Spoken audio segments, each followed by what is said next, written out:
আজ ২৭-এর রাত ৫টি আমল করতে আপনি মিস করবেন না, অবশ্যই ৫টি আমল করার চেষ্টা করবেন। এই লাইলাতুল কদর হওয়ার সম্ভাব্য একটি রাত হচ্ছে ২৭-এর রাত। আমরা কিন্তু অনেকেই দেখা যাচ্ছে বেজোর রাতগুলোতে আমল করেছি, ২১-এর রাতে আমল করেছি, ২৩-এর রাতে আমল করেছি, ২৫-এর রাতে আমল করেছি, ২৭-এর রাতেও কিন্তু আমল করতে হবে, এরা তো মিস করা যাবে না। এবং সামনে ২৯-এর রাত আছে, এরা তো আমল করতে হবে। এই লাইলাতুল কদরের যে সম্ভাব্যময় রাত রয়েছে, এই রাতে ৫টি আমল অবশ্যই করবেন। ১ নাম্বার হচ্ছে আপনি একটা দোয়া পড়বেন। আম্মা জান আয়েশা রাদিয়াল্লাহু তাআলা আনহা নবীজির কাছে জিজ্ঞেস করেছেন, ইয়া রাসূলুল্লাহ, ইয়া হাবিবাল্লাহ, যদি আমি লাইলাতুল কদর পেয়ে যাই কি আমল করব?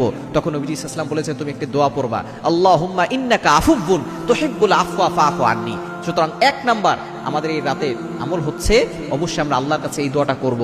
এই দোয়ার অর্থ হচ্ছে, হে আল্লাহ, আপনি ক্ষমাশীল, আপনি ক্ষমা করতে পছন্দ করেন, আল্লাহ আপনি আমার গুনাহ খাতাগুলো ক্ষমা করে দেন। এজন্য ১ নাম্বার হচ্ছে দোয়া করা। দ্বিতীয় নাম্বার হচ্ছে আপনি কোরআন তেলাওয়াত করবেন, যতটুকু পারেন কোরআন তেলাওয়াত করবেন। যদি কোরআন তেলাওয়াত করতে না পারেন, আপনি সূরা ইখলাস পড়বেন, কুল হুয়াল্লাহু আহাদ আল্লাহুস সামাদ লাম ইয়ালিদ ওয়া লাম ইউলাদ ওয়া লাম ইয়াকুল লাহু কুফুয়ান আহাদ।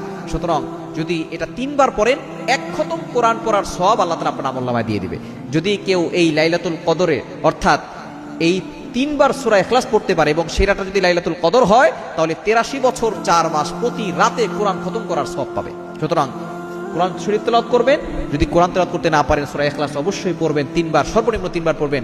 আর ১০ বার পড়লে আল্লাহ তাআলা একটা জান্নাতে প্রাসাদ নির্মাণ করে দিবেন। যত বেশি পড়বেন তত বেশি আপনি উপকার পাবেন। এবং ৩ নাম্বার আমল হচ্ছে দান করা।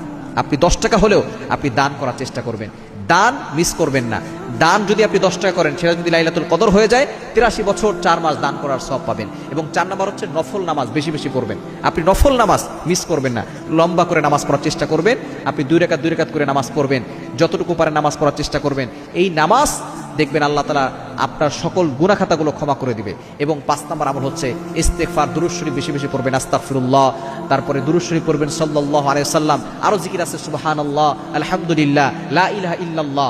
এই জিকিরগুলো যত বেশি পারেন তত বেশি পড়বেন। সুতরাং হেলায় খেলায় নষ্ট করা যাবে না। অবশ্যই এই ২৭ রাতে আমরা এই ৫টি আমল করব। তাহলে যদি লাইলাতুল কদর হয়ে যায়, তাহলে আমাদের কপাল খুলে যাবে।